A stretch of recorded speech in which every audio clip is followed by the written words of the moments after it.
The April 18th, 2022 Williamson County School Board meeting is now called to order. Board members, will you please record your attendance?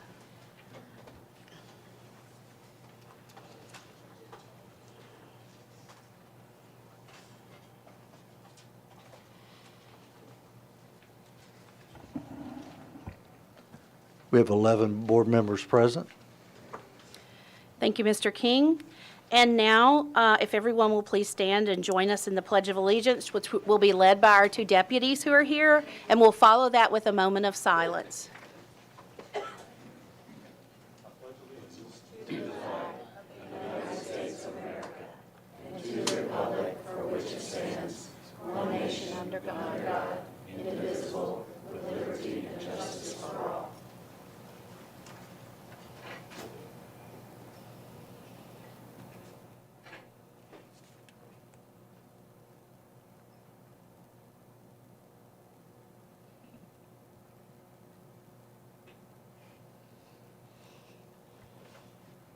Thank you. You may be seated. We now come to the public comment portion of our agenda. And just so you know, folks, we'll take a 5-minute break after public comment. Ms. Glenn, do you have an updated sign-up sheet for me? I do. Thank you. I'll read out some quick rules related to public comment. Public comment is one of several ways that the board hears from constituents, and other avenues, of course, include emails, phone calls, and in-person meetings with your board members. And per board policy, 30 minutes is placed on the agenda for the chair to recognize individuals to make comments. At the discretion of the chair, this time may be extended, and we will be extending it tonight to give everybody a minute to speak. School board members do not respond to public comment during a meeting. Williamson County residents and WCS employees have first priority. And in the event any time remains, the chair may allow non-residents to speak. All persons addressing the board will state his or her name, they have provided their addresses via sign-up. And if you're speaking for an organization, please provide the name of the group that you represent. The board does reserve the right to limit the time of any speaker, and the chair does have the authority to terminate the remarks of any individual who is disruptive or does not adhere to board rules. So I'll now call up those of you who have signed up for public comment in groups of 3, and again, you'll have 1 minute to speak, and please be ready when your name is called. Our board vice chair, Mr. Casey Haw. Mr. Haw, if you'll raise your hand. I'm turning on your microphone, and you are the timekeeper, and so he will call time when your time is up. And once he does that, I will turn off the mic at the podium so that everybody will have the equal opportunity to speak. If you would like to be escorted out by a deputy, please approach one of the deputies and let him know. They'll be happy to assist you. And again, we'll take a 5-minute break after this, so those who wanted to leave after public comment could go ahead and do that. So the first 3 speakers are Rod Berger, Elliot Franklin, and Kate Watkins. And I'll let y'all get situated. And Mr. Berger, if you let me know when you're ready. Are you ready? I'm ready. Okay. Is this on? It is now. Okay. It is now. All right. My name is Dr. Rod Berger. I wrote the letter. Since that letter, I have given an on-the-record interview to the New York Times here tonight, and I've had a one-on-one meeting with Epic's CEO. Dozens of district employees, including teachers, have reached out to me wanting help. We've become a national punchline humoring extremists and their political agendas. If this district is committed to bending at the slightest fear of outrage, then count the majority as silent no longer. And shame on us for thinking that common sense would rule the day. The current district challenges are a result of poor leadership, a board in turmoil, and a broken and ill-informed parent base. Superintendent Golden, the nation's eyes are upon us. You, sir, have a responsibility to be the most curious in this district. You should lead from the front on teaching and learning. I'm asking you to be better. Board members, you have a responsibility to educate yourself on the business and practice of education. Moms for Liberty, many are afraid to confront you publicly. I am not. Your arguments fill the airwaves, yet are flimsy and propagated on hyperbolic isms only meant to divide. Educate yourself about education. Parents from both sides, we all need to be better. The adults in this community need to act like adults so kids in this community can go back to being kids. The silent majority has been slow to respond Time. until now. Thank you. Our next speaker is Elliot Franklin. Regarding the charter school application from Founders Classical Academy, I have reviewed the 264-page application along with the responses from the 14 committee members, and I understand that your recommendation is to deny the application, stating it doesn't meet the state requirements. However, as was stated in the work session, much if not all of the requirements are subjective. There were only 2 community members on the committee, and one of those members' spouse is a WCS administrator, which seems like a conflict of interest. While your budget memo from last month shows an increase of 932 students, what this doesn't tell us is how many students have withdrawn. I sent a request to the central office on March 23rd requesting this information and have not received a response. So I'm going to assume that at least 1,000 students have withdrawn over the past 2 years due to the toxic environment in the schools. We need to give these students the ability to choose a school that best meets their educational needs. If WCS schools are operating at exemplary levels, then what harm is there to approve this application? If no one signs up, the school will fail and close. Competition only makes you stronger. I encourage you to give parents a choice and vote yes to approve this application tonight. Thank you. Our next speaker is Kate Watkins. I want to speak in support of the Kate, thoughtful... excuse me, if you'll move that mic down, I want to make sure everybody hears you. Thank you. Go ahead. I want to speak in support of the thoughtful educators who work carefully to provide our kids with rigorous curriculum and resources that make our school system so desirable. I empathize with parents who have expressed concern that their kids are being exposed to things at school that violate their personal values. I myself was upset when I heard from my son how Christopher Columbus was discussed in his social studies text. I am sure that there was some part of me that wanted to storm a school board meeting and demand a change, but instead of undermining the careful work of a well-qualified curriculum specialist who chose that text, I simply had a conversation with my son. This is the work of parenting, and I do not want or need the school board to parent for me. I was pleased with the resolution to the recent conflict over EPIC. I'm grateful that there is a solution that allows parents who are offended by EPIC's books to limit their children's access to content without giving them the power to limit mine. This was an excellent example for our kids, modeling how we can exist together while disagreeing. I only hope that any future disagreements can also be resolved without taking curriculum and resource decisions for the district as a whole out of the hands of the hardworking, qualified professionals. Time. Thanks. Our next 3 speakers are Lisa Salmon, Tim Burbidge, and Mitch Imhoff.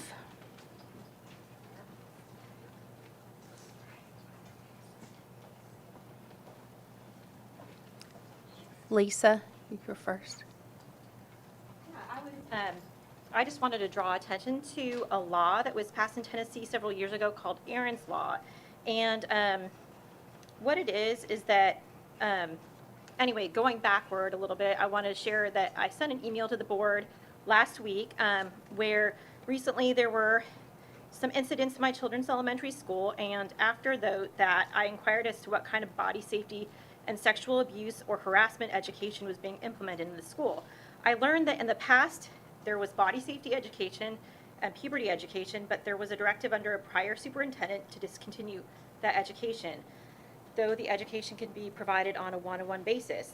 And several years ago, I learned about a law called Aaron's Law, and I shared a brochure in that email. But basically, in 2014, there was a law that was passed called Aaron's Law, which allowed for age and developmentally appropriate instruction of students K through 12 in the detection, intervention, prevention, and treatment of child sexual abuse. Time. But anyway, so... Ma'am. Yes? Time. Okay. Thank you. Our next speaker is Tim Burbidge. Good afternoon. My name is Tim Burbidge, and I'm the parent of 6 current Williamson County students, 2 recent graduates of Williamson County Schools, and 1 that's getting ready to enter the school system next year. I'm here to ask you to approve the application for Founders Classical Academy. My oldest 2 were educated in a classical curriculum before we moved to Williamson County, and there are 4 things that I want to leave you with from a parent's point of view that might be useful for you. Number 1 is my children learned about the development of Western civilization and our place in it by reading primary source materials. They read the works of the founding and critical thinkers that formed Western civilization, which gave them a very solid understanding of our concept of what Western civilization actually is. That's critical for them. Number 2, they learned to pursue knowledge just for the sake of knowledge, not for some utilitarian end of education. That created in them a lifelong love of learning. Number 3, they learned how to learn, which is serving them very well right now in college. And number 4, they learned what it means to be a citizen in the United States in the context of this concept of Western civilization that they had studied. They learned that along with the rights of being an American citizen Time. comes responsibilities. Thank you very much. Our next speaker is Mitch Imhoff. Hi, my name's Mitch Imhoff. As a longtime Williamson County resident, I was concerned and decided to try to open a classical charter school, but didn't have the educational expertise to do it. Founders Classical Academy does have that expertise, and they also now have a huge amount of parent support that we garnered previously. So I urge you to please consider Founders Classical Academy in their application. There are 3 reasons why Williamson County can use this. One, that a lot of people are moving to private schools and homeschooling and away from the Williamson County school system. And another is if you don't take action, then the state will decide on your behalf and you'll lose control over this option. Thank you. Our next 3 speakers are Tricia Lucente, Janae Lely, and Christy Harris.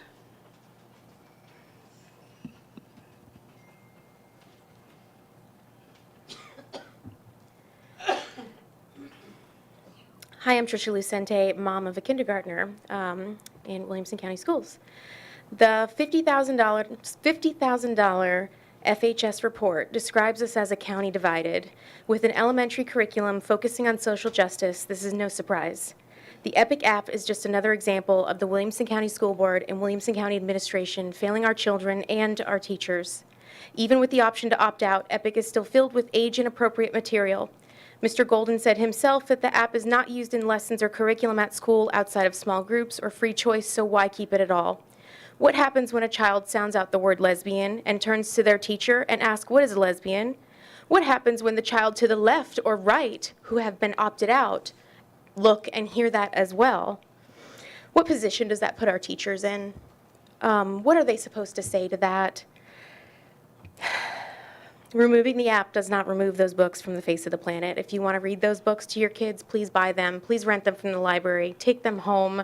Read them at bedtime. Time. Who divided this county? Time. Is it Janae? Christy. Oh. Is Janae here? Janae Lely? Okay. Please go ahead, Christy. Christy Harris, solo mom of 4 and proud ally of the LGBTQ community, of which some of my children in Williamson County Schools are a part of. I'm here to ask that the school board and speakers consider the lives identified differently than you, but they are watching and hearing your words. Perhaps your child who doesn't feel safe talking to you because the words you say today. All families should be represented in the books our children read. Otherwise, we must remove any book that refers to cisgender heterosexual families as well. LGBTQ youth are prone to increased risk of suicide not because of their identity, but because of their mistreatment in society. Votes today or in the future should be based on facts, not on long-held opinions. Please educate yourselves before we harm those in our community who are most vulnerable. Our next speakers are Gary Chapman, Bob Britton, and Hannah Rosen.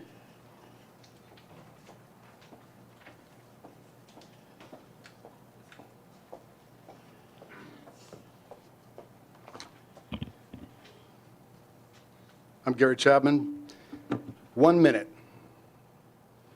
I can't tell you how much I hate ticks in 1 minute, but I'm going to spend the next minute of my life explaining why I know in my heart I'm wasting the next minute of my life. That's the simple fact that most of us know this is a foregone conclusion. You're not going to approve these fine folks' application, because if you do, you're going to lose some power, and nobody that has power wants to lose it. Feel free to prove me wrong, but I don't think I am. But know this godless woke agenda which has permeated our education system will be stopped. When you see the tsunami of value-based education headed your way, you should run.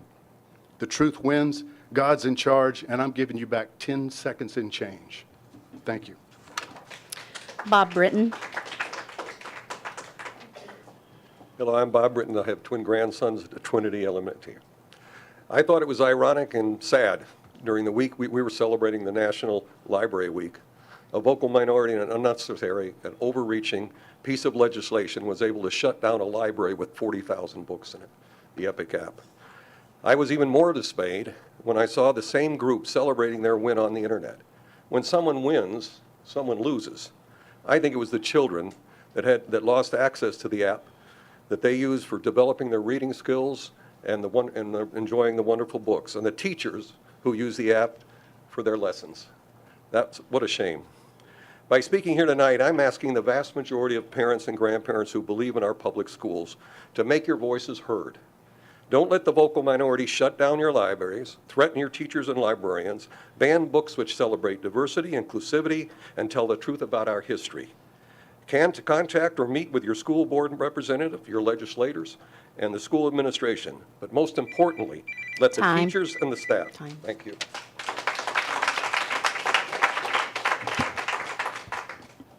My name is Hannah Rose, and I'm a special education teacher at Brentwood Middle School. When you make the decision to remove a library of over 40,000 books, that decision costs more than the resource itself.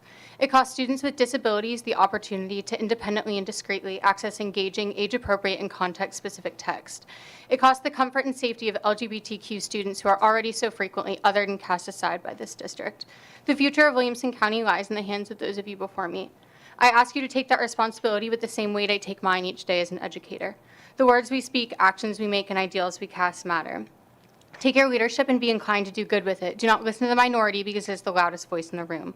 Listen to the needs of the voiceless instead. Listen to the middle school student with an intellectual disability who uses EPIC to blend with his classmates. Listen to the trans student who finds comfort in seeing themselves represented in text. Remember that you are here to represent all students. Our students deserve more than leadership that takes the majority to cater to the minority. Please do better for all of us. Our students deserve it. Our next speakers are Jennifer Halley, Carol Pringle, and Lisa Rooney.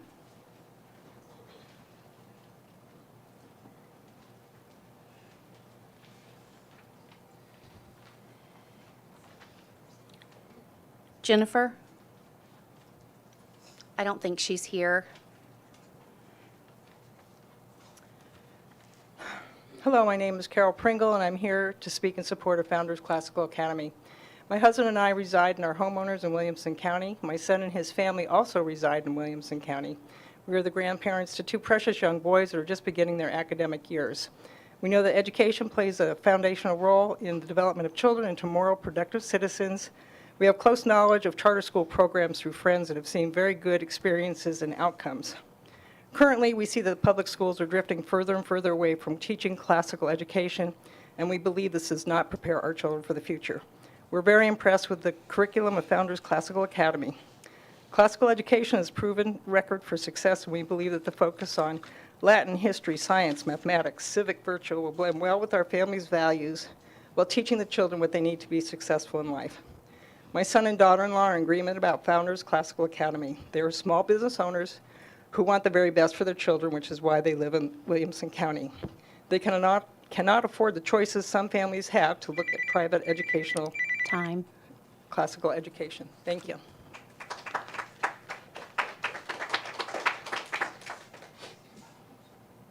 Good evening. Excuse me. Good evening. My name is Lisa Rooney, and I'm the parent of a kindergartner at Oakview. I'm speaking tonight to show my appreciation for the teachers and leaders working in schools and throughout the system.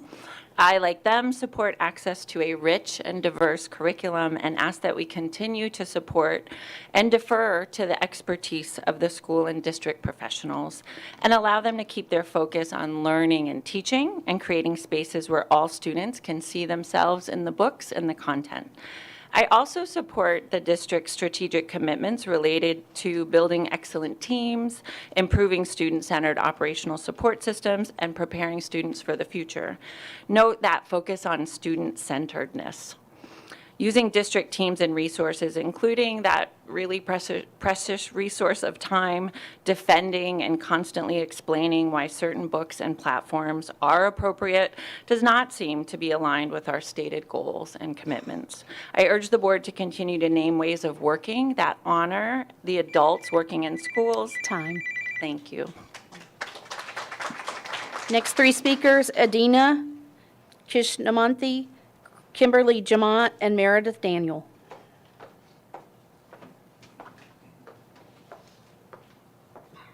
Can I start? Can I start? Okay. My name is Adina Kishanti, and I'm here to speak in support of the application by Responsive Act to establish a charter school in Williamson County, the Founders Classical Academy. I believe that this school will fulfill an important need in the county. For too long now, parents such as myself who complained about the district's politically loaded social studies and English curricula were brushed aside. Families like mine had no choice but to pull our child from the district's public school because, in our opinion, the new Witten Wisdom curriculum is not only harmful but also academically substandard, as it focuses more on a political agenda and fuzzy social emotional concepts than actual English. I have looked at the proposed learning materials of Founders Academy, and I can tell you that I would enroll my daughter in that school in a heartbeat. The materials they have chosen are politically neutral and academically rigorous. I think this is great, and I know that many other parents who were driven out of the district schools feel the same way. Time.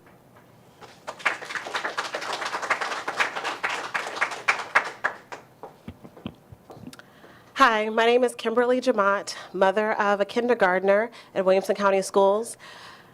When I grew up, I had two parents who were military veterans, both Vietnam vets, and we only had one rule in our house about reading.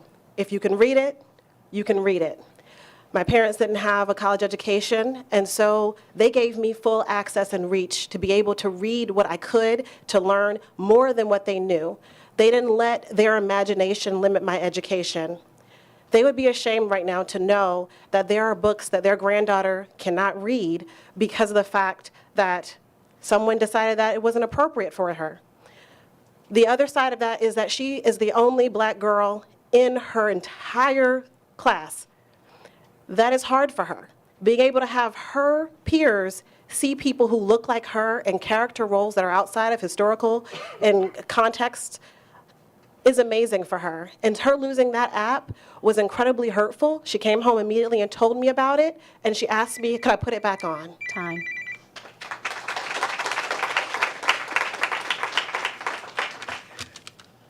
My name is Meredith Lock-Daniel, and I'm a fourth-generation Williamson County native on my mom's side and a fifth generation on my dad's side, the College Grove and Grassland communities, respectively. I'm a product of Williamson County Schools, and so is my husband. I am also a WCS teacher. My take-home salary is roughly $32,000 a year. This makes it a pipe dream for me to live in Williamson County like the generations before me. Yet I must pay tuition for my child to attend school here, even though I cannot afford to live here because of the salary I am paid. We must attract and retain good quality teachers. The cost of living in Williamson County makes it virtually impossible to live here on a teacher's salary. I am also a director of an extracurricular activity at school, which means over the years I have volunteered and invested thousands of hours into this community. I love this community and I love my students. I just want my child to be a member of the community of students that I serve and nurture every day. I urge those of you who are still on the fence to reconsider the student tuition for teachers and recommend eliminating or reducing it to the county commission. Thank you. Next three speakers are Mallory Hampton, Ashley Webster, and Natalie Showalter.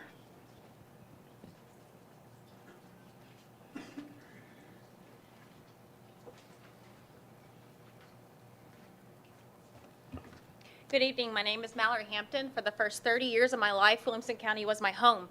2 years ago, the housing market pushed my family out of the county. Now we're forced to pay thousands a year under the philosophy that we don't contribute financially to the county. Sure, we don't pay property taxes here. That's because we can't afford a property. My husband and I are both county employees. We cross the county line before we even leave our neighborhood. We get gas, shop, purchase groceries, work out, dine, and work in Williamson County. To say all things that are taxed, to say that we don't contribute financially to the county is fictitious. It's been questioned if an elimination of this policy would be a fair and benefit to all teachers, but I feel it's only right our paychecks equally reflect the work, time, and commitment that is listed on our pay chart and that we've earned. We're in a competition for recruitment. If eliminating this policy helps with recruiting and retaining more teachers, it benefits those who are continually taking the brunt of staffing shortages and vacancies. Williamson County is growing, but it's not a family of teachers that are buying these million-dollar homes. While some might think I don't have skin in the game, I sure do have my heart, soul, blood, sweat, and tears in it. I thank Mr. Golden for his work on the current proposal, and it's in your hands to help make this right. Thank you.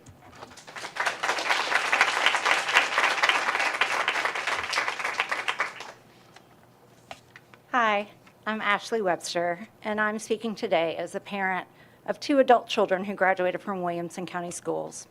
Here we are again, having to speak out for the majority when a small minority of 130 people complain in a school system that has 41,500 students. I hope you're seeing a pattern. Know who isn't seeing a pattern? The fine folks at Epic.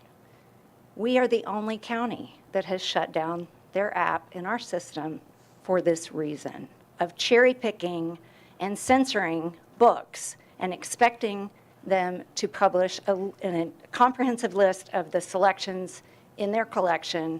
We don't require that of brick and mortar libraries, and so we shouldn't require it of online libraries either. Limiting the access to online apps like EPRIT disproportionately affects students who lack transportation to the local brick and mortar library. It puts another obstacle to learning in place for hardworking, low-income families. The administration has put a solution in place. Time.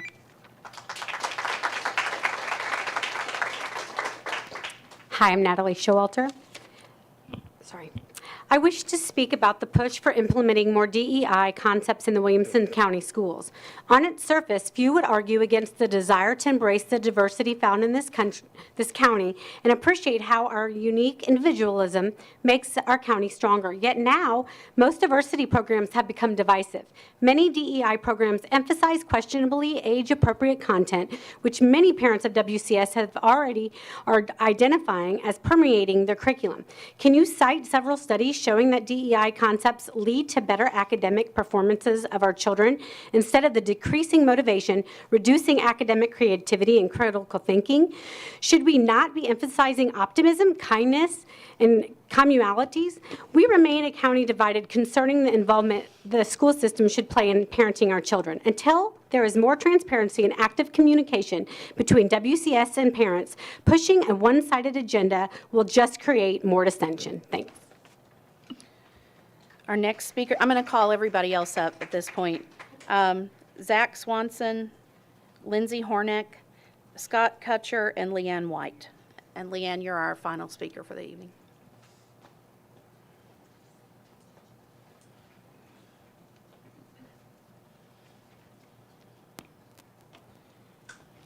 Hi, my name is Zach Swanson, parent of Williamson County. Daughter goes to Nolensville, and really it's been a good experience. My dad was principal for 40 years, Rutherford County. I am a public product of public schooling, but I am here to really champion choice. And for the Founders Classical Academy, I think that as adults we have the luxury of choosing where we want to shop and dine and vendors and goods and services, but yet our greatest asset, our greatest special sacred gift as parents, don't have a choice. And I'm here to promote that. And it's really become antiquated and out of touch with today's progression, right? So there was the rotary phone, now there's the iPhone, there's cable, there's streaming, but our education structure has been the same. And it's time for a change. It's time for a choice for these families. Again, I'm happy, but I think choices are good. It makes us strong. I just pray that you really embrace this choice. It's a powerful thing. Thanks for your time. Lindsey. My name is Lindsey Hornick. I'm a junior at Franklin High School and one of the very, very few Jewish students at our school. In the past 6 years in Williamson County, I've been called the K word, shown up to class with swastikas drawn on my desk. I've been asked questions about that insult my religion, and I have been referred to as that short Jewish girl. I believe that the main reason I have experienced the amount of anti-Semitism here is not because my fellow classmates are filled with hate, it is because they are ignorant to it. In other words, they have not been exposed to what hate leads to. As high school students, we should be mature enough to handle sensitive information such as anti-Semitism and many other discriminatory beliefs of minority groups. We should be able to study the Holocaust in a way that exposes every bit of disgusting and disturbing aspects because we have to prevent it from ever happening again. And if high school students are not mature enough, it's because they lack prior education to the sensitivity of the topic. This is why I believe censorship is stupid, a simple way to describe an incredibly complex topic. Do not shield us from reality to protect our feelings. We should feel strongly about events such as the Holocaust because we are human. In my opinion, emotion is the easiest way to learn about compassion and empathy, and it allows us to connect on a deeper level.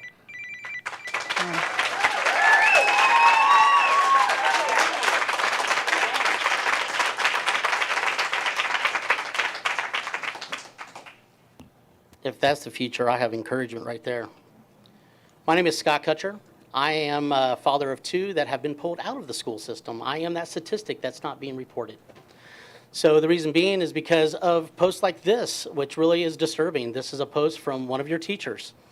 Not sure where the parents should control what is taught in schools, which is not what we're saying, by the way, has originated, but parents do have the option, to choose where their kids go and hand-selected private schools, which we can't afford, at their own expense and if they desire.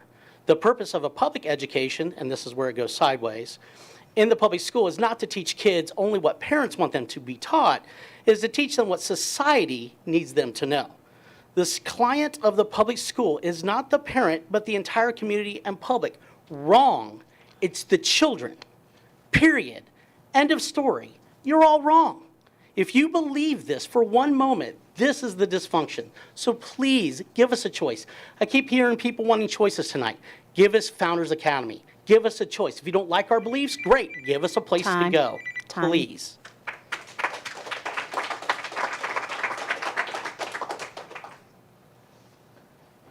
Leanne.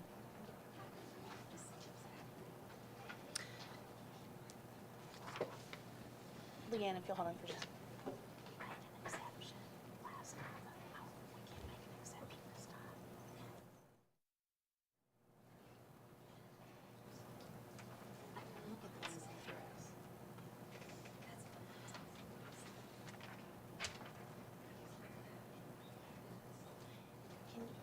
I'm going to ask you to go sit back down so we can hear from the speaker, and then I'll let her issues with it.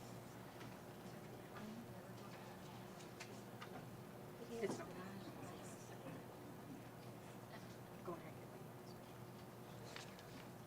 Ms. White, excuse me for the interruption.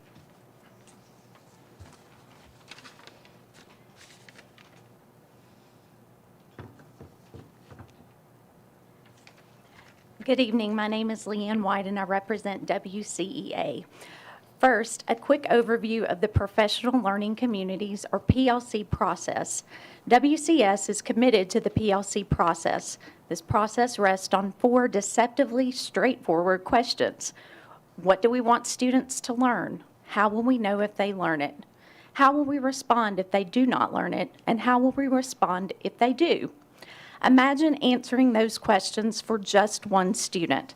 Now imagine answering the questions for your class of 30. Then scale that across the entirety of the day if you're an elementary teacher, and across all the sections you teach if you're a secondary teacher. Answering these questions goes to the heart of why teachers teach, and that is to help students learn and succeed.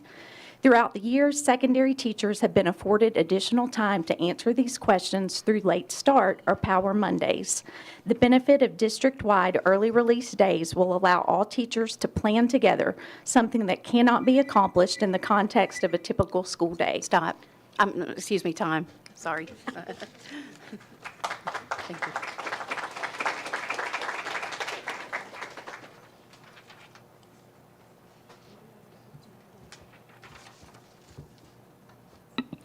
This concludes our public comment. We'll take a 5-minute break.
Mr. Welch.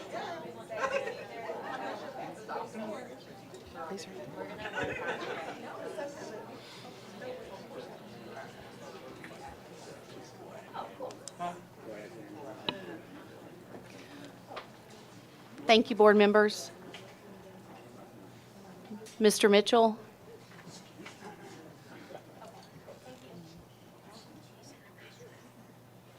We'll wait another minute here.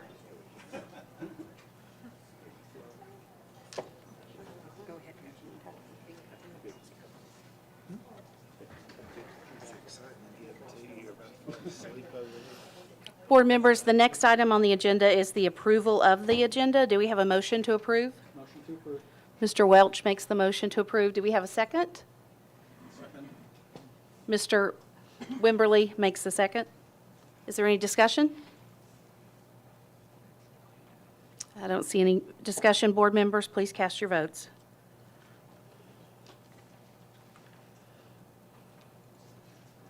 Your vote is 10 yes, 0 no. Thank you, board members. The next item on tonight's agenda is the approval of the consent agenda. Do we have a motion to approve? I'm sorry, Mr. Brown makes the motion. Ms. Durham makes the second. Any discussion? If not, board members, please cast your votes. Your vote is 11 yes, 0 no. Thank you, board members. With that vote, you've approved the March 21st, 2022 school board meeting minutes and the recommendation for field trip fee requests. The next item on the agenda is communications to the board, and we'll start with Mr. Golden's superintendent report. Thank you, Madam Chair, and I want to thank those who spoke today at public comment. I know there were a number of topics, but we certainly do appreciate your sharing. I do want to address a couple of items that were discussed at the work session specifically. We had a pretty detailed discussion about the EPIC app and some of our curriculum and content that's available to families. So I encourage everyone to go back and look at the work session time that we had in the discussion about that particular app, and of course, everything else that we make available to students. The comments that we had today from some of our parents and teachers just emphasize what you as a board have known. We serve everyone. We serve our whole community. We serve anyone who chooses to come to public school. And as part of that, we know that with our curriculum, we have a structure in place so that if a parent wants to opt out of a particular lesson, they have that opportunity. And just in the past year, we went through a very detailed process related to curriculum where we reviewed the state review and selection of curriculum choices, and then our board's choice, and the conversations that we had with teachers leading up to that, and the whole extent of that. A couple of months ago, we had the discussion from our fine librarians about the process they go through with library books. That if a parent has a particular selection, they want to make sure their child can't check out, that their child has that opportunity.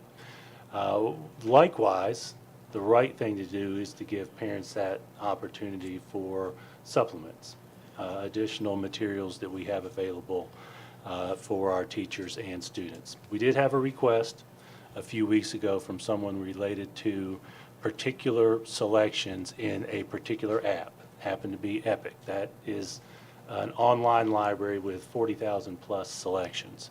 And when we reviewed that app, we recognized that there was not on its face an opportunity for us to remove a particular selection from the app. So given that we have a mechanism in place for our curriculum, our libraries have that process in place for libraries, the appropriate thing to do, the right thing to do was to step back and evaluate how we can continue to honor that parent choice with this selection.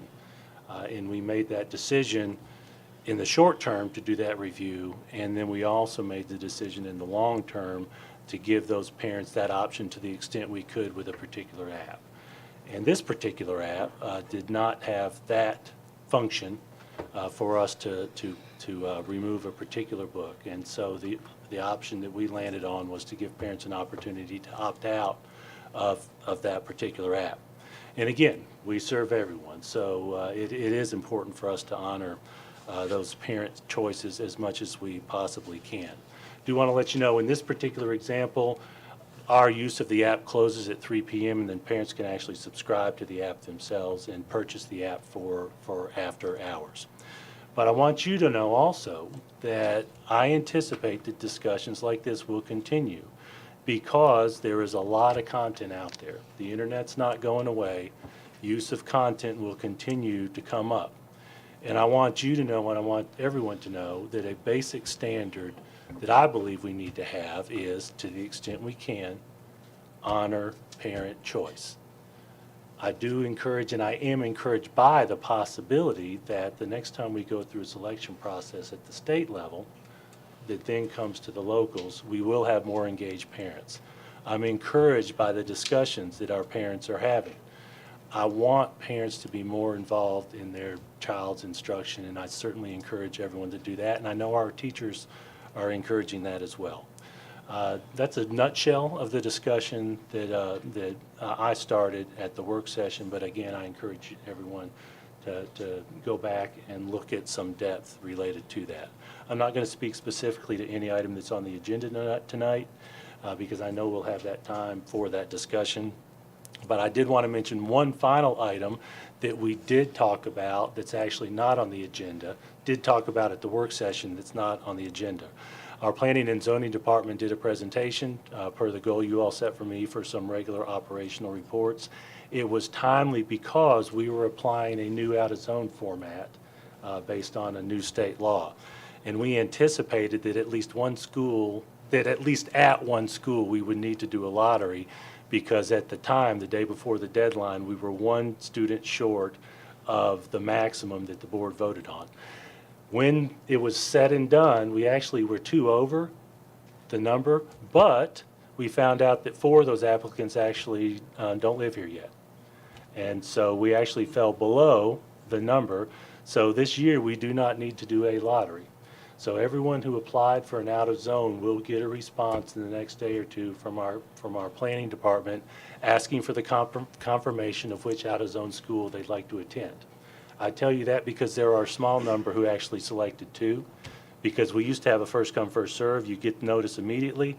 Under this new state law, it takes a little bit longer. So for those who are watching this board meeting wondering about their opportunity to be at an out-of-zone school, our numbers, our review indicate that everyone will have that choice. So with that version of my superintendent's report, Madam Chair, I see that Carol Birdsong is waiting in the back, and we are going to have some really good announcements about some excellent celebrations for our students and staff. Ms. Birdsong. Yes, we are. Thank you, Mr. Golden. Board members, we are going to start with Fairview High School because they are the Future Farmers of America State Superior Chapter. That's the award they received. Their teacher is David Harper. Also, along the same lines, Future Farmers of America State Division 5 Social Systems Champion, Bryson Boone. Page High again, State Farm Business Management Champions, Bryson Boone, Molly McKenzie, Sarah Malazzo, and Parker Pugh. FFA State Wildlife Management Champion, Cole Cruz. FFA State Beef Production Placement Champion, Morgan Riley. We did pretty well at the FFA competition, I'll just say. Now, moving on to National Speech and Debate Association. These are your state champions. They get to move on to the national champions or national competition this summer. Public Forum Debate, William Hong and Sully Murpha. Harriet Medlin and Matt Grimes are their coaches. Also from Brentwood High School, Brentwood High School. They won the overall sweepstakes and debate champions. Harriet Medlin, Matt Grimes, again, their coaches. Ravenwood High School won the Leading Chapter Award. Their speech and debate coaches are Rachel Cahill and Nathan Meredith. We have another perfect ACT student from Ravenwood High School, UTKL. Congratulations to her. And y'all, we have a ton of students going to the VEX IQ World Champion Competition. So most of them are from Brentwood High School, so bear with me, but these are your state champions moving on to the world competition, and they won the Tournament Excellent Award and their world qualifiers. This is Connor Harris, Austin Schul, Colt King. Deborah Schaefer is the coach at Brentwood Middle School. This team won for Team Design Award. Leighton Stevenson, Jack Harwell, Mikhail French, Jasmine Merrick, and Izzy Alino. This team, Cameron Work and Neil Anavalo, won for Team Think Award. They are the world qualifiers. Now, the Team World Qualifiers, also from Brentwood High School, William Pankow, Andrew Yon, and Jet Holt. And we have a few more from Brentwood High School. This is Bryson Brees, Caitlin Arnold, Ashley Shee, Emerson Wiley. And from Brentwood High School, these are your VEX Robotics World Championship qualifiers. Anthony Beckett, Yuachai Kai, Grant Carpenter, Lucas Clevenger, Luke Haas, Chinook Mogi, Quinn Weeby, and Vikram Vinayagam. Dr. Robert Marrero is their coach.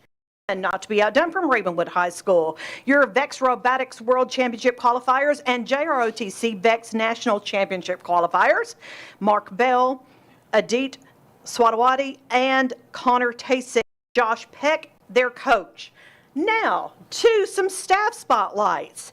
The Tennessee Performing Arts Center Teacher of the Year for 2020-21, notice that was last year. They're making up for a COVID year, but they just announced it recently. Stephanie Higgs from Crockett Elementary School won that award.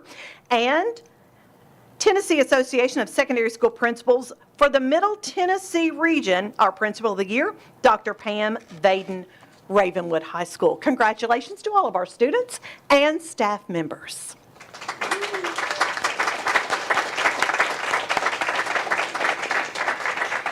Thank you, Ms. Birdsong. And on to a quick board chair report. Board members, we've got lots of celebratory events coming up. It's that time of year. Just want to remind you that the Shining Apple award ceremony for our top volunteers is this week, and closely followed by our upcoming military graduation or military, not graduation, but a ceremony to honor our graduates who are going into the military, I guess is a better way to say that. That's always a great event, so look forward to seeing you there. And then we have the district-wide Fine Arts Festival on May 5th. And just a note about graduations, I know that everybody has had a chance to sign up for graduations. If you have a last-minute cancellation and can't be there, make sure that you have let your school know, because you are listed in the program and you're generally introduced, and you don't want that empty chair to be there when they call your name and ask you to stand up. So please give your schools the courtesy of informing them if you won't be there. So that's all I have for the board chair report, and I do see that Mr. Welch wants to make a comment here. Probably, Mr. Welch, something about the superintendent report? Yes. Okay, let me get your mic. There you go.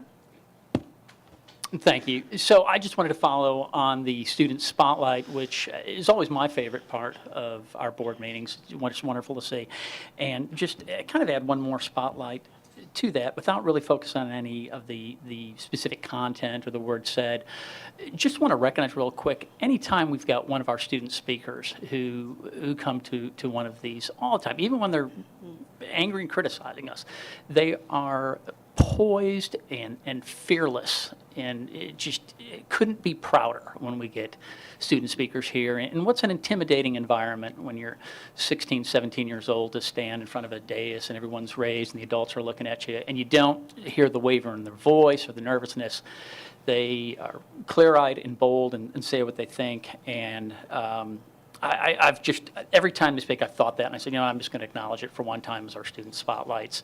Our kids are just phenomenal when they come up and tell us what they think, even if it's when they're telling us they don't like us or something we're doing. They're still phenomenal at that. Thank you. Thank you, Mr. Welch. Now we'll move on to new business. The first item under the new business category is approval of out-of-county tuition rate for full-time employees. Mr. Golden. Thank you, Madam Chair. As the board discussed at the work session, 2 months ago, the board passed the county tuition rate. It happened to be the 7th straight year that the number had been flat and not gone up. After much discussion that started about a month ago, we went back to use the phrase one of you mentioned, to sharpen our pencil.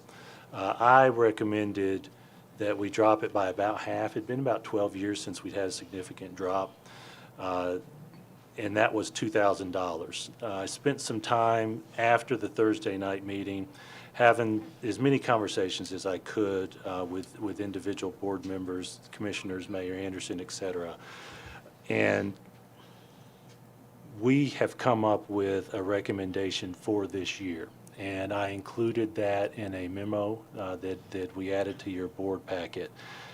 And the essence of the recommendation is that $2,000 annual family tuition rate down from $3,850, with the addition that we reduce it by 20%, doubling the reduction that we've had in place administratively, and for every year that an employee is with us, so that in years 2 through 5, there's a 20% reduction per year, and then after 5 years with WCS, it's 0.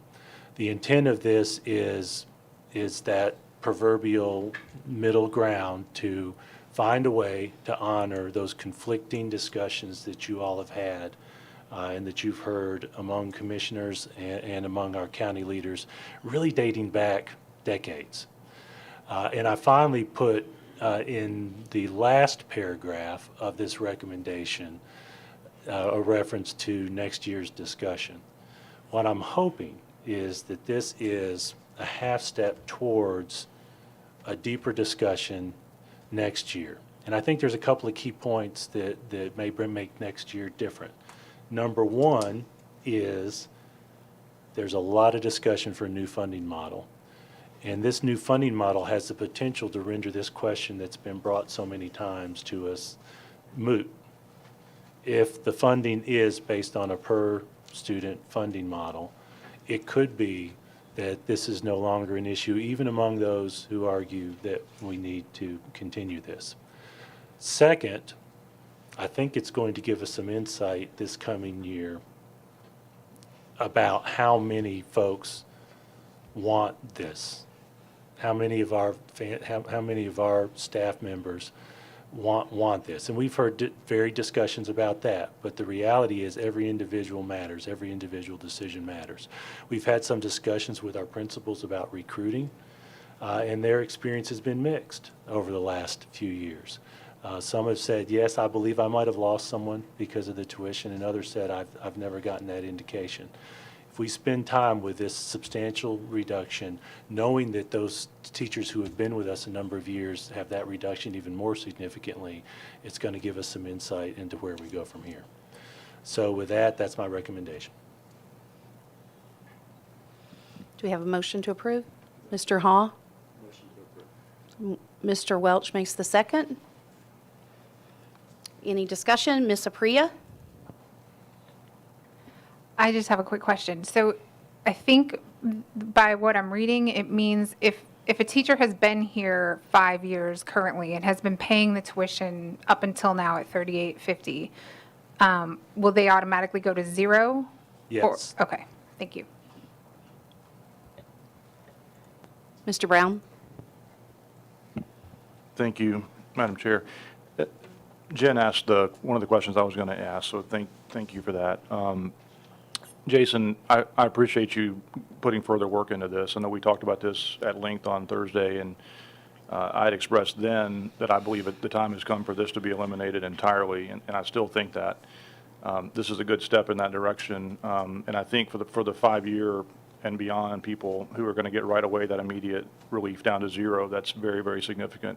I guess one question I would ask is how many of our teachers, I asked this on Thursday night, and I don't know if we have the answer to this now, how many of our teachers who are paying the out-of-county tuition currently are at that 5-year mark now or beyond? I've got a nod from Ms. Farmer, if you would address that question. There's 23. So I want to make sure that 23 is clear. 23 of our 108 full-time employees who are using this service have been paying this for 5 years. Correct, from 2017. This structure as proposed would actually step a little further using for data we don't have and increase that number to those who have been employed by us for 5 years. So I'll give you a quick example. Somebody gets right out of college, first year, they might have a child 5, 6 years later. This would still apply to them. So it's a minimum of 23. Our HR staff keeps the information does not have access to information about whose children are taking advantage of this, so our zoning does. We're going to have to actually integrate the data to make sure we answer that second question. So any teacher who's been employed, or any teacher or staff person who's been employed more than 5 years could now, if they're not paying out-of-county tuition for one of their children, could now bring their child to Williamson County Schools and pay no tuition. That's right. I think this is a really good compromise. I think we should eventually get to 0 for everyone, but this is a really good step in the right direction, so thank you.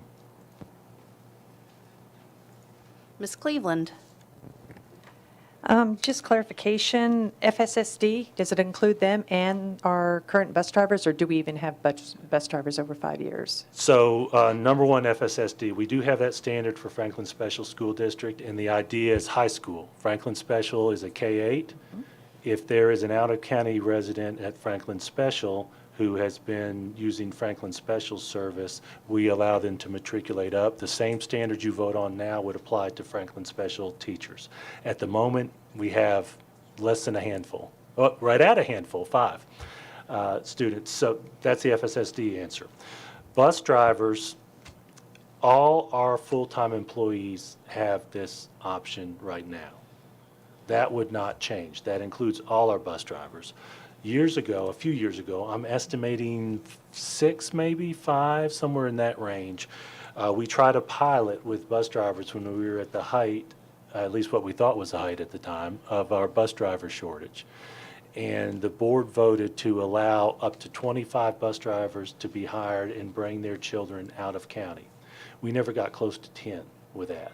So we discontinued that pilot.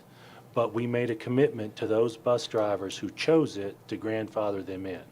And we still have some of those bus drivers using that service. If I'm not mistaken, it may be 4, maybe 6, 5. I'm splitting the difference again. It's always 5, apparently.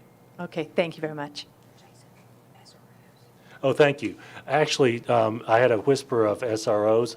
Our policy as written allows any school or county employee who works in our buildings to use this service.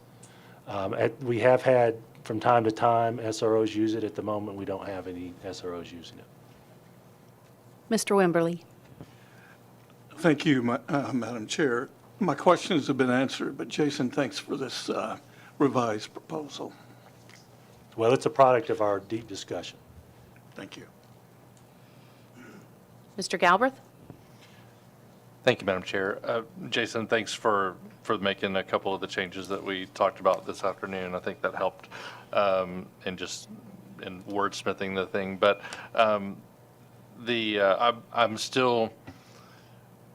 with Josh. I'm still in favor of reducing it. But if the will of the board is to take it a step, I'm fine to. I mean, this is a really good compromise, and it does honor the for those on the mayor, those on the commission that want to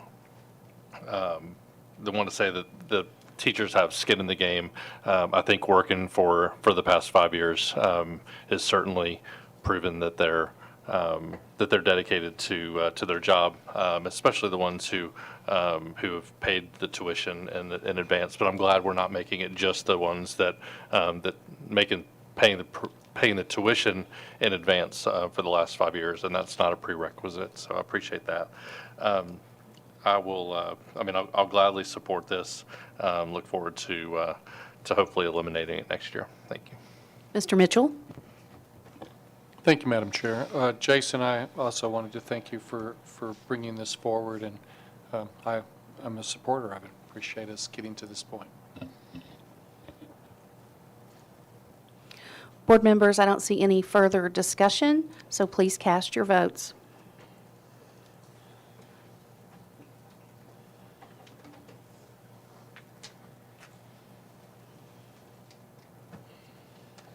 Your vote is 11 yes, 0 no. Thank you, board members. Our next item on the agenda is the approval of the facilities use schedule.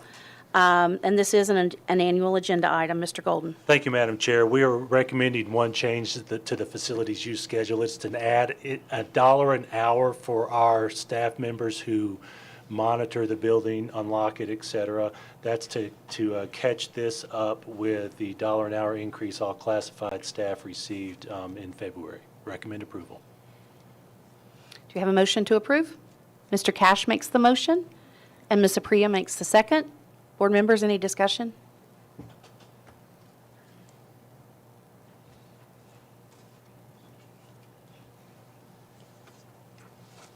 I don't see anyone requesting discussion. Board members, please cast your votes.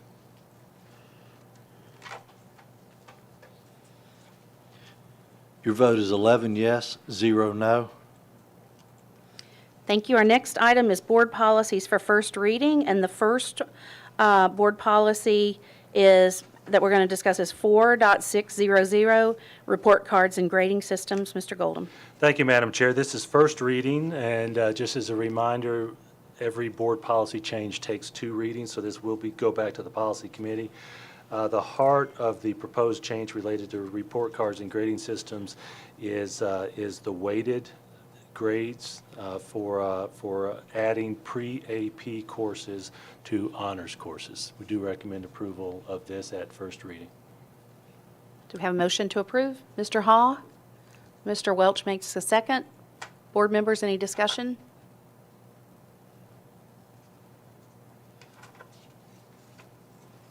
I see no one requesting discussion. Please cast your votes.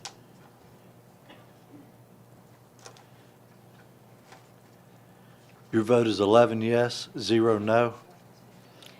Thank you. Our next policy is 4.6051, credit requirements for graduation. Mr. Golden. Thank you, Madam Chair. If I may refer you to the last page of the policy with the proposed change, in which we are proposing to change the pass-fail status of online learning courses at the high school level to actually have GPAs and grades added to the student's full GPA. So do recommend approval on first reading of this change. Is there a motion to approve? Ms. Apria makes the motion. Ms. Durham makes the second. Board members, any discussion? Mr. Galbraith. Thank you, Madam Chair.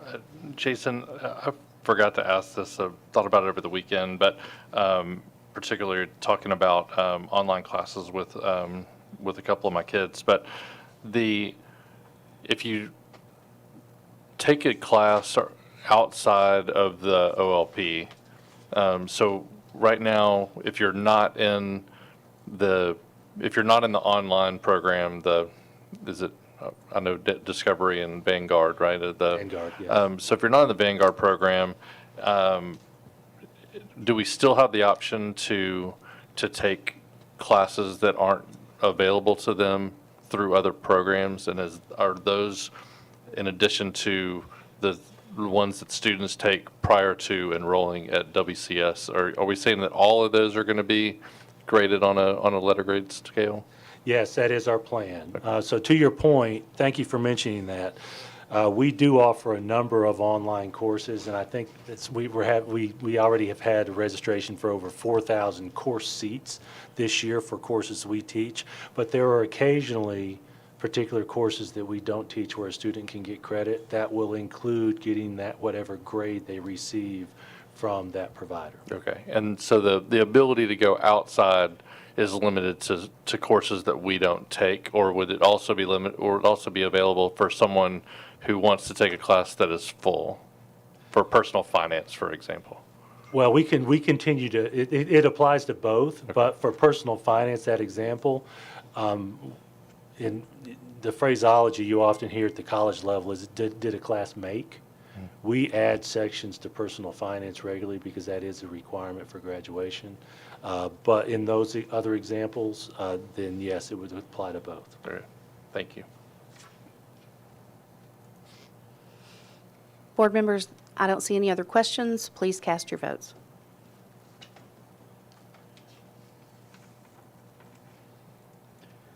Your vote is 11 yes, 0 no.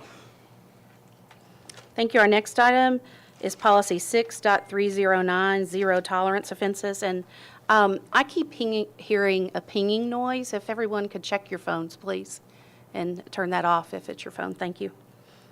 Mr. Golden. Thank you, Madam Chair. On page 3 of 4 of this policy, we are proposing to add in the appeal section for zero tolerance offenses that the disciplinary hearing authority must include the student support services director and/or designee to make sure that there are more special education professionals available in the event of a need at the appeal. I do want to add one extra piece of information. A question came up about facsimile guns, airsoft guns, et cetera. Those actually fit within the zero tolerance reason judgment standards, that if someone is actually using something as a weapon, it would be subject to a reasoned judgment offense that gives discretion to a principal for discipline. So we do recommend approval at first reading for this policy change. Is there a motion to approve? Mr. Haw? Second. Ms. Apria? Mr. Mitchell? Item for discussion? Yes, thank you, Madam Chair. Real quick, this is first reading of this. This requires 2 readings, correct? Will the second reading be part of the consent agenda, or will it be in a full agenda item? Our default is it goes to the consent agenda. At the policy meeting, there was a discussion to change one of the definitions. So I would recommend it not, this particular policy for second reading not be a part of the consent agenda. Okay. Because we'll make that change. And we're still on track to review that change. Yes, correct? that change will be at the May policy meeting. All right, thank you. Thank you, Mr. Mitchell. Board members, I see no other members requesting to speak, so please cast your votes.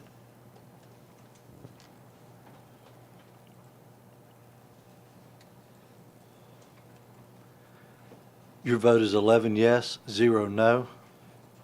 Thank you. Our next item is the Founders Charter School application. Mr. Golden. Thank you, Madam Chair. Included in the board packet, as you recall from the work session, is the memo that's actually showing on the screen with a recommendation from the committee. In addition to that, Dana Osbrooks has added a draft resolution for your review. It should be the next document in the board packet. I'm going to ask Tim if he would to pull that up. So I do recommend that you follow the recommendation of the committee. As part of that, the recommendation would be that you approve the resolution sitting before you, which is titled, "The Resolution of the Williamson County Board of Education Denying the Charter School Application Submitted by Founders Classical Academy." Ms. Osbrooks is here for any questions you may have, as well as Dr. Webb, who actually chaired the committee. So do recommend approval of the resolution. Is there a motion to approve? Oh, Mr. Galbraith? And Mr. Welch, is that a second? Yes, ma'am. Okay. Board members, any discussion? Mr. Cash. Thank you, Madam Chair. Over the weekend, I did a little bit of reading up on the Founders Classical curriculum, and I found it very interesting and very down to earth. And I'd like to thank the committee for the scoring and the hard work you all did. And, you know, that's what committees are for, and that's what we need to do. But, after reviewing all that curriculum, I feel it could be an alternative for parents. Maybe a little bit more diversity in our curriculum. And, hopefully, the founders of the classical will come forward and resubmit in 30 days an application that is more complete and possibly see some changes in this, because I think it would be very important for them to do that. So I'm going to abstain from this vote. Thank you. Mr. Galbraith? Thank you, Madam Chair. I really enjoyed the process that we went to participating on this committee. Thanks to Dr. Webb and all the members of the committee. I don't know if anybody got a chance to read through. Don't lie and say you read all 300 pages of the rubrics, and you got to see a lot of the same themes, because we kind of operated in committee structures, so we each focused on our area. And got reports from everyone else, but we all went through the entire document and did answer all the questions, even with kind of page number references to individual answers to individual questions. Just want to talk a little bit about the process and the rubric itself. I think I said this on Thursday night. I think it's really important to understand, because it's easy to look at this from the outside looking in and say, oh well, I expected them to not recommend approval because it's the LEA and they don't want to give up control to a third party. And while that may or may not be true, the rubric is pretty specific.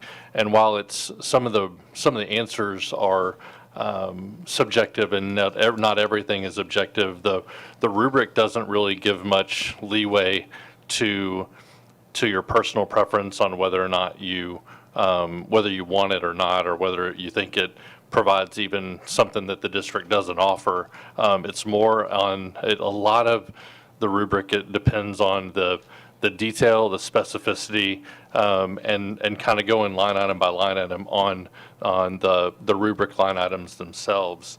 And so the process in place is that if we're shown to not have followed the rubric, that's what the state, well, I guess after they're going to come back to us, assuming that they do come back to us with an appeal, and we get a chance to look at this again.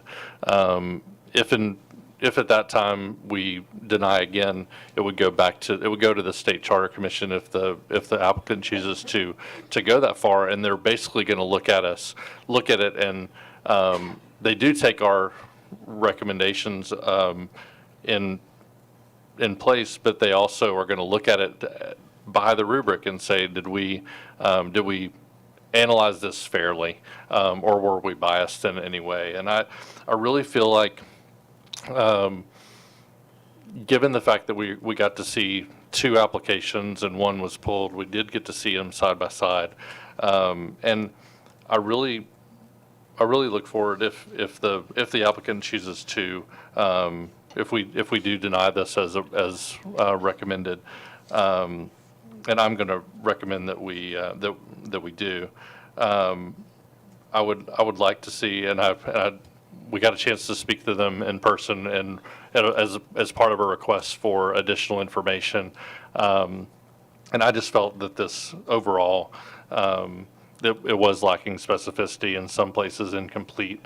On the financial side that I was looking at, on the academic side, the applicant is partnering with a couple of organizations that have existing schools in Arkansas and Texas, and I thought that they would have more information about from them, the vast resources that they have at their disposal, and they just didn't. They just kept on saying, oh yeah, they had that, but didn't go into specifics about what they have, and I thought they missed an opportunity to do that. But that being said, I will not be I'll be recommending that we deny the application. Thank you.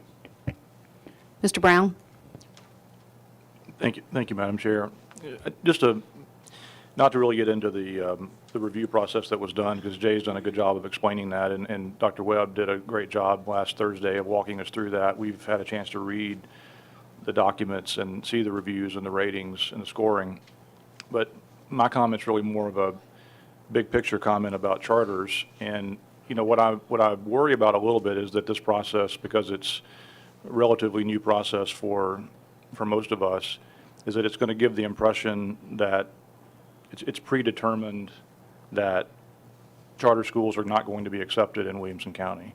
And I, for one, would not want that to be the impression. And some of the speakers talked about this, that the fear is that we're closed off to this idea, and I just think that that's one of the unintended consequences of this process and of this vote, is that might be the impression that gets left. So I want to say that at the outset. I too hope that this starts a conversation. This is not the end of it. That I hope it starts a conversation where this applicant or other applicants come forward and learn from this process, that we learn from it, that they learn from it, and that we can continue this kind of conversation in the future. So I just want to get that out there on the record, that just speaking for myself, I would not want for people who are coming in good faith, who have shown that this can work in other places, feel like that we're entirely closed off to this conversation. And I said this in another meeting at some point about a month ago, where charter schools, if you look at it on the whole, have proven to be really successful in a lot of places. I think anybody who looks at it objectively would tell you that. It has to be the right fit, it has to be the right context, and it has to be the right offering. I think Jay pointed out that there were some things that we needed to see that we perhaps didn't see, but maybe we learn from this going forward. So thank you. Mr. Mitchell? Thank you, Madam Chair. Dr. Webb, a couple of questions for you as the chairman of the committee. How many members were on the committee? 14 members on the committee. You may not know this exactly, but in a ballpark, how many different areas of operations, school operations, did the rubric or the committee review? The rubric specifically addresses 3 areas: academics, operations, and finance. And then within each of those areas, there were subcategories, correct, if I remember? Yes, subsections. And so within, how many total subsections across those 3 categories do you know off the top of your head? There were 30 subsections, and after each subsection, each individual in the committee was asked to summarize or to grade that entire category. So 33 total feedback aspects of the rubric for each individual. And that goes to Jay's point of well over 300 pages of comments and reviews from the 14 members across these 37, did you say? 30 total with 30 3 total. additional, so 33 total. Okay. And when it was all said and done, how many positive recommendations were there out of the 14 members, overall recommendations? I'll have to add those up for you, but in regards to each subcategory, I can speak to that.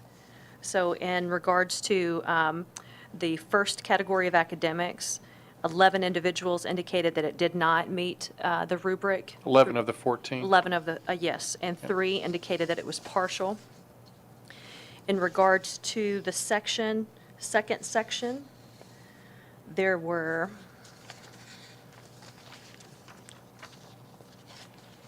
forgive me, one moment, please. I'm sorry, I didn't give you a heads up. I was going to hit you with all of the... Forgive me, in the second section of all of those subcategories, all 14 individuals indicated that it did not meet. And what was that second subsection? The second subsection was operations. Okay.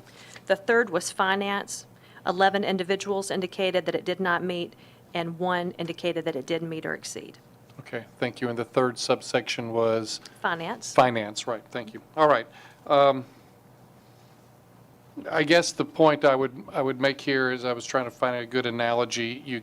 That not every Kroger you walk into is as well run as the one as the one next to it or down the road from it. And I think it's the same point that we're trying to make with the review of these applications we're looking to make sure that they've got all of their ducks in a row and being able to truly operate a school for children over a period of 12 months or however, in year-over-year recurrence. And so ideas and operations don't always line up in every example of it. So I think that was probably not Kroger not being a good analogy. Maybe Walmart or McDonald's, they're not all equal, I guess, in quality run and presentation as well. So thank you for that information. I just thought it was important that the audience hear the detail and the effort that went into this review. Mr. Welch. Thank you, Madam Chair. So just one of the comments that there was a predetermined outcome or the perception that maybe there was a predetermined outcome of the board not wanting to give up authority, and that's what was driving it, and then that may or may not be true. Maybe that was just worded poorly and that was the intention, but I just want to say I think it's definitely not true. I look at the members of this board, and I do not think that is the driver for this at all, whether we approve it or not approve it or what have you. We have, first we have a fiduciary responsibility, the taxpayer, of approving schools that are set up for success and to succeed in that. And more importantly, I think we have a responsibility to the students for the same. Mr. Brown accurately made the point. You can objectively look and you can see many examples of charter schools that have been successful. But you can also objectively look at that and you can see as many or maybe even more examples of charter schools that have not been successful, even many that have shut down and have burdened the district with the costs for facilities, having to put those students back into other schools and move them mid-year, catching them up. And so it did not serve the community or the students in that case. So in this example Dr. Webb went through, we had 14 individuals from varied background, members of the community. We had a representative of this board, and it was, I think there's a very clear indication of,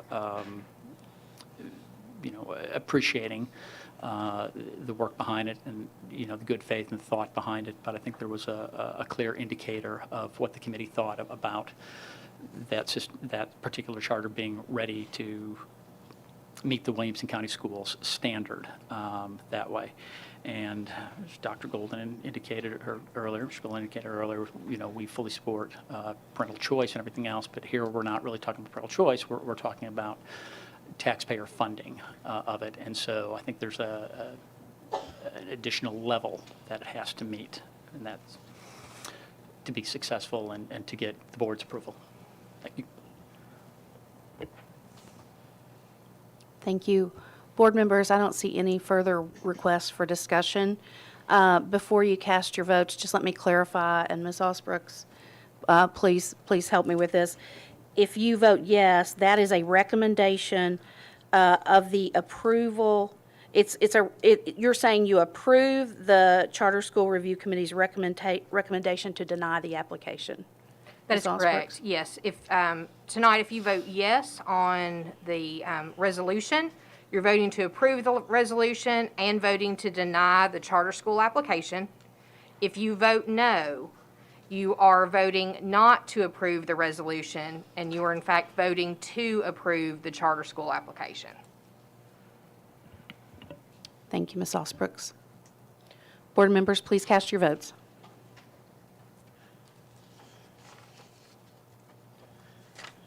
Your vote is 10 yes, 0 no, 1 abstain. Thank you. The next item on the agenda is the approval to close Discovery Virtual K-8 for the 2022-2023 school year. Mr. Golden. Thank you, Madam Chair. As you recall, I am making a difficult recommendation to you related to Discovery K-8 Virtual School. When COVID hit and the governor had schools closed right at 2 years ago for the fourth quarter, a little over 2 years ago, we spent some time finding ways to provide instruction. That next fall, we offered fully online as a program, an option for students to stay in a particular school and still be fully online. This particular year, in preparation for this particular year, the state regulations changed to the point where if a student was to be fully online, it required the LEAs, the local education agencies, to actually establish an online school. We had enough demand from our families to offer that school. Those schools, really K-12. So we started a K-8 and a high school. A core part of our K-8 was synchronous instruction with teachers and students interacting, because we learned in that previous year how important that was, especially at those younger grades. At the end of the first 4 weeks of this school year, we had 343 students in that K-8 school, and it's been going well. We went through the enrollment process, the re-enrollment process, and that 343 in the first 4 weeks has dropped to 86 at the deadline for individuals to say they wanted to go to this school. For 9 grade levels, 86 just isn't enough. We can't provide the service that we know we need to. We can't provide WCS service at the quality we want for those few students. The enrollment at each grade level ranges from 3 at a couple of elementary grades to 17 at 8th grade. Even at 17, that doesn't work in middle school. We had 7 in 7th and 17 in 8th. Even at that doesn't work, because at those upper grades, you need specific licensures. You need ELA, math, science, social studies, plus related arts, plus special education. We just can't even offer full-time jobs to our teachers based on the appropriate licensures. While we could do this asynchronously, it just piecemeal with somebody doing a little bit extra on a supplement, we've learned that for us, that's not our quality. That's not the right thing to do. So in short, we recognize that there wasn't enough interest. And that big a drop is not a question of marketing. It's not a question of letting folks know, because a lot of phone calls were made even to those who are there this year. There's just not enough interest in our community for us to continue that K-8. On the other side of the coin, we have good interest at the high school level. That structure is different. Those courses are largely asynchronous, where we do have all the specializations in the licensures met, where a student can take an asynchronous course. It's not the right thing to do for the middle school. So based on all this, I am sorry to say that we don't have the capacity to do it appropriately here in Williamson County, and I do ask that you approve our closing of Discovery Virtual K-8 for next year. I recommend approval of that. Do we have a motion to approve? Mr. Wimberly makes the motion. Is there a second? Mr. Welch makes the second. There are some people wanting to discuss this motion. Ms. Cleveland? Yes, thank you, Madam Chair. Do we have placement for those teachers? Thank you for that. We are working on finding a placement for every single teacher. At the moment, I think we may have 2 maybe that haven't, I don't know if I have the right number, but we made a commitment to them that we would find a place for all those teachers. Thank you. Mr. Haw? Thank you, Madam Chair. Mr. Golden, thank you for bringing this to us. I know this is a difficult decision. I think there's probably not too many things tougher than closing a school, especially when you acknowledge the quality of work that's been done. I can't help but notice how this ties into our previous agenda item discussion, and this shows how we really tried to be responsive and meet the needs of the community, parents and families with different situations, and trying to come up with ways to serve students. But in this case, and in the other, we've got to preserve a level of quality, and I think it's an appropriate decision given those constraints and the level of interest that's been expressed. It's disappointing to have to do this, but I liked what Mr. Cash said in the work session last Thursday about mothballing this and taking lessons learned, and I hope that it's not perceived that this is for naught, that we did gain some positives out of this that we can apply to our regular learning methods and educational opportunities. But I'm supportive of this, but disappointed that we have to do it. Thank you, Mr. Hall, for those comments. The quality of the instruction has been great. I participated once or twice in readings for students, just like we sometimes walk into our brick and mortar buildings. The work is really good. It's just not enough of a demand. Mr. Mitchell? Thank you, Madam Chair. So a couple of questions, Mr. Golden. For the middle school in particular, we had three grades. I think we indicated we had a little over 40, maybe 41 students across those three grades. Why can we not take existing middle school teachers and give them a single section of this online school, teaching it synchronously, because you're basically having a different teacher per section. I'm assuming that in middle school you're changing classes. You're going to you have a dedicated teacher for your math class and a different teacher for your science and social studies and language arts and so on. Why could we not source those instead of hiring, you were saying you didn't have enough for a full-time teacher in middle school, we could source it across all of our middle school in the district and take, see what teachers are interested in doing that and continue to offer this synchronous type online for the middle school.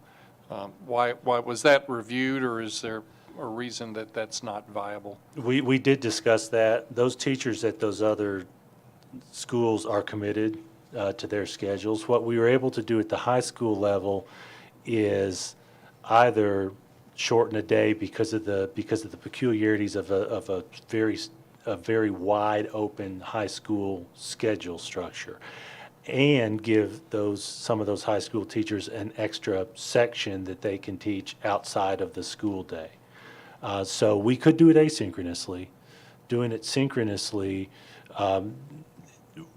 it was not readily apparent that we could find a particular teacher and pull them off a commitment they already made at some other school. That was our challenge. So I'll push back a little bit here in the thought that we're still hiring middle school teachers for next year, I'm assuming, and I think we could, it's a scheduling issue from my standpoint, and that we could potentially have done that, because across all of the middle school teachers, you're looking for basically four, maybe five or six sections across all of it, each of them teaching one section for a day. So I'm not going to support this closure, because I do believe that there's a way to support the middle school side of it from a synchronous standpoint, and so therefore I'd like us to consider looking at how we can at least keep the middle school part going. Thank you. Mr. Cash? Thank you, Madam Chair. I couldn't say it better than Mr. Hogue. It just saddens me that so many teachers, so many students, so many parents have emailed us, and it's just been total positivity from them. They have just overwhelmingly praised this program. I just hope we're not moving too fast with this, but I guess we can bring it back if necessary, but just kudos to all those involved in the program, and thank them for their efforts and their dedication. Thank you. Mr. Welch? Dan kind of said what I was going to. It's just want to acknowledge this is not of a performance, but just simply participation in it, and you know, as a board, wanted to express appreciation for all of those teachers and administrators and students, and you know, the families and the students especially, who really built this program from not in the ground up, in the sub-ground up. They dug the foundation and laid the foundation and everything else, and built it from scratch and turned it to really something that we can point at and be extremely proud of. And this is not a happy event. It's a sad event, but I think it is. Sometimes you have to make difficult decisions in the best needs of the community. But doing this again, just saying how proud we are of everyone who was involved in getting that program to where it is. Mr. Galbraith? Thank you. I guess I'll have to say that I was skeptical that we would have the demand, or that this would even work. It was I think I was proven wrong, that we have shown that we can do this well. I appreciate you taking a good hard look, and I think y'all understood what the numbers had to be going into this process to evaluate if it was going to be just feasible at all. And so I appreciate you sticking to that. It's not easy to close something down that you've started, especially when so many people are dependent upon it. They see they like it. It fits their lifestyle. That for so many reasons that it worked. I guess my question, what has Dr. Miller communicated to these families, especially the ones that really still, I mean, obviously they still want to do this, but what are their options going forward? Thank you for that. Dr. Miller did have a meeting with families the same day that we had a meeting with the faculty. And I'm trying to remember, somewhere over 40 or so families participated in that online discussion. One of the reasons we let them know as soon as we knew the numbers weren't going to make was because there are other options, and there were some deadlines. We know our deadlines, and the out-of-zone issue was coming up in mid-April. There is a Tennessee Virtual Academy, which is run by another public school system in Tennessee that's been statewide. And there may be more, actually, and I know for sure one has existed over 10 years. And so we knew that their deadlines would be coming up as well. So Dr. Webb, I'm sorry, Dr. Miller and her staff made sure that they had one-to-one conversations with all family members who had not been in that majority, who just had already decided to go back to campus. Going back to campus is an option. That's what we can offer. The other options that may be out there were discussed and made available to families as well. My hope is that anyone who would be willing to come back to us, but knowing that if their number one is to have an online, there are state options out there in public schools that are designed to cover the whole state so that they can have enough students to make it work. Sure, thank you. And for the budgetary impact on this, upon thinking about it more, are we going to leave it as is, like you said, and just shift the staffing dollars to unassigned, and we'll kind of give ourselves a we always ask for additional staffing throughout the year. Is that and our estimates are of student needs and staffing needs are really estimates, and so is that the plan? We're looking at a number of things related to the budget. We had budgeted 27.2 teachers for this. That's in the budget that you all approved, plus administration, support staff, et cetera. I anticipate it may be a combination of things. Number one, on the revenue side, Mayor Anderson made it very clear that he was not going to be recommending to the county commission that they increase property tax this year.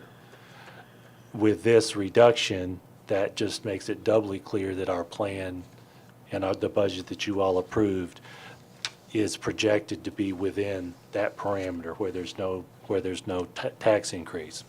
But we may have a little bit more flexibility. These positions have the potential to help with growth. Another item that I've asked our staff to look at, knowing that we are bringing our pay plan to you as a board probably in May.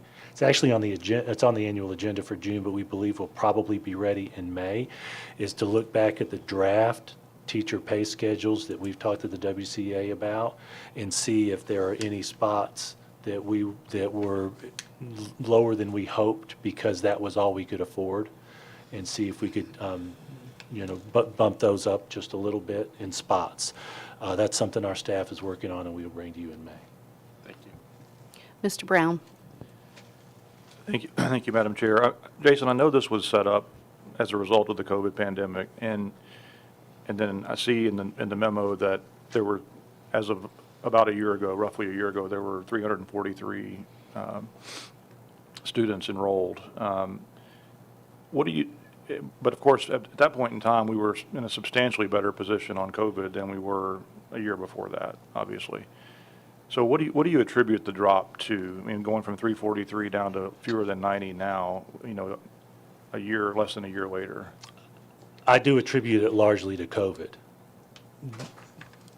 It's hard to remember, right? You go through painful processes and it's hard to go back and remember. But back then, the 343 into first month, those folks actually had registered in January and February of the prior year, after having largely, many of them, haven't been online in the program the previous year. Largely it's COVID. Now, for those who stayed, I think my impression from the stories I've heard from those who have shared that they really would love to keep it, it's largely not COVID. Among that smaller group, it's largely not COVID. And is there a particular profile of student that remaining 90 or less kind of fits into in terms of, I mean, for future reference, if we're going down this road again, is there a type of student particularly that's more inclined to this versus another? I have not seen something that I can just attribute into one big bucket. I've heard a lot of different stories. Some of it's lifestyle, some of it's parent jobs, some of it is anxiety related. Okay. It's really a broad spectrum of choices. All right. Thank you. Thank you, board members, for that robust discussion. So I don't see anyone else wanting to speak, so please cast your votes at this time.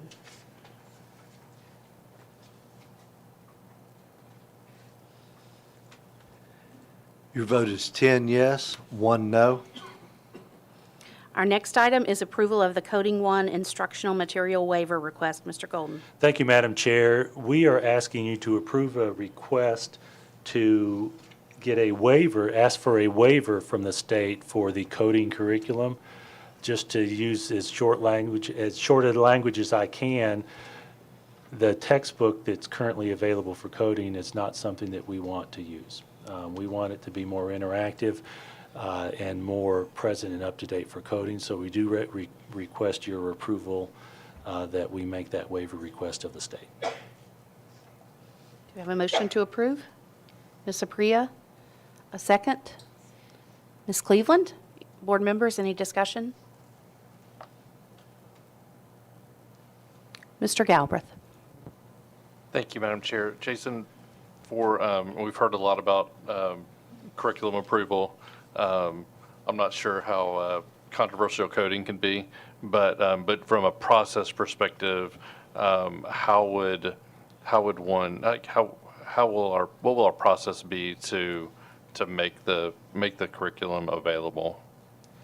Make the curriculum available to families? Well, just to be able to, because we're asking to bypass the state process, and so just asking, just process-wise, how they've been able to have access to the CTE on the years when the CTE curriculum is passed. Those books or curriculum is all made public. So how will they do that? Thank you. The state actually has a process anticipating that this may happen from time to time, and step one is the process. The board asks the state for a waiver.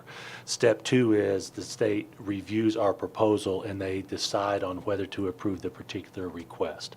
And we have a particular request that's actually in the memo. It's e-dynamics learning. We have reached the determination that it does meet the state standards for this particular course, but obviously, the state has to make that decision themselves before they grant the waiver. So when they grant the waiver, they will have approved this proposed curriculum. And it won't be a bypass. It will be them making a specific approval for this specific recommended curriculum. So it will meet the state process through that. Well, I guess the part of the process I'm asking about, and I appreciate the clarity there, but part of the process that I'm specifically asking about is the public review of the curriculum. I actually have to ask Dr. Allen if you can address that question. Yes, thank you for my line. You good? Hold on. I didn't push it. Try again. It's the other one right Yeah, here. it's the one next to you. Now we good? Okay, thank you. Thank you for the question. So the process has changed a little over the last few years. So the request actually goes to the Department of Education. They put together a committee of experts in the field to review the request that we're putting forward. There's not a step in that process currently for us to have public review of that. But we are happy to provide you with the link so that you could dig into it, but there's just not a step in the waiver process right now. So it does go to a professional committee that the state will bring together. The Tennessee Department of Education will then make a recommendation to the State Board of Education. The State Board of Education actually makes the approval, which has been a change from Tennessee Department of Education making that request. But to specifically answer your question, there's not really a step in that process right now to make it available, especially with a product like e-dynamic learning. It's an online platform that we really can't make available for copyright reasons, but because you're a member of the school system, we can make it available for you to review. We have done a crosswalk to the state standards. To your point, we've been using that as a supplementary resource. The request now is to move it as our primary at the request of our teachers and our CCTE director. We've not had any issues with topics in curriculum or anything of that such related to Coding 1. So, thank you for that. So is there a way? Obviously, I mean, if you can give us access, can we offer access to come to the central office by appointment and come and view that? Yes, absolutely. That's a good suggestion. Yeah. Yes, we can do that. Okay. Thank you.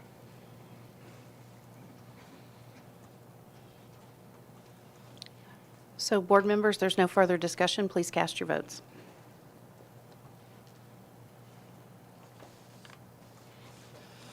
Your vote is 11 yes, 0 no.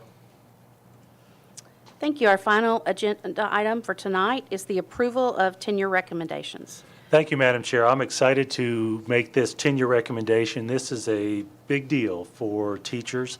We have a number of teachers on our list. Those who might know old history of tenure, there was an old rule that after 3 years, if you stayed in the district, you would automatically get tenure. It's more complicated now, and actually the second page, the top of the second page, Tim, of this particular, the top, there you go, actually is a short paragraph describing the state standards for tenure. It includes a combination of time with the district plus performance and teacher evaluations of above expectations or significantly above expectations. These are excellent teachers who have stood the test of time here at WCS. I am proud to make a recommendation that these teachers receive tenure. I'll make the motion to approve. Is there a second? Mr. Hall makes the second.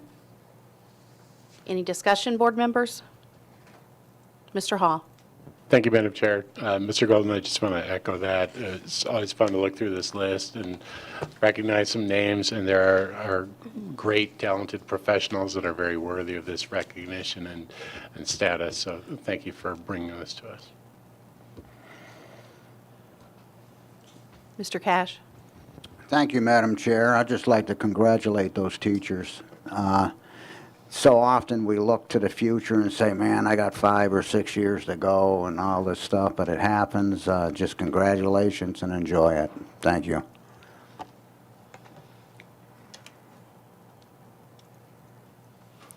I see no further requests to speak. Board members, please cast your votes.